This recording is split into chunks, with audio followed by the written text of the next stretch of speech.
قالوا نعبد أصناما فنظل لها عاكفين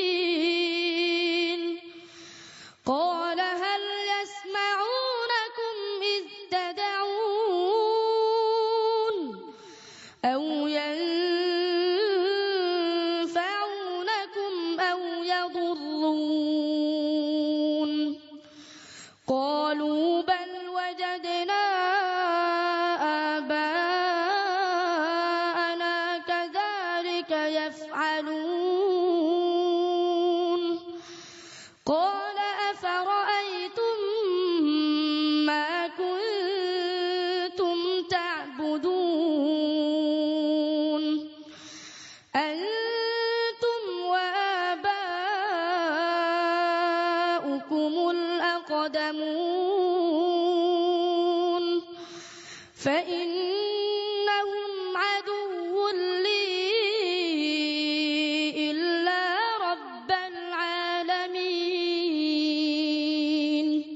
صدق الله العظيم মাশাআল্লাহ মারহাবা মাশাআল্লাহ আলহামদুলিল্লাহ। প্রিয় দর্শক, আমরা নাজমুস সাকিবের অত্যন্ত চমৎকার তিলাওয়াত শুনলাম।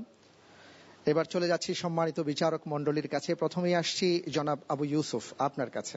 নাজমুস সাকিব, প্রথমে আমি আল্লাহর শুকর আদায় করছি, সেই সাথে সাথে আমি কৃতজ্ঞতা জ্ঞাপন করছি আজকে আমরা যার উসিলায় যে চ্যানেলটির মাধ্যমে গোটা পৃথিবীতে বাংলাদেশের এই সম্পদগুলো, বাংলাদেশের এই সোনার ছেলেগুলোকে আমরা তুলে ধরতে সক্ষম হয়েছি।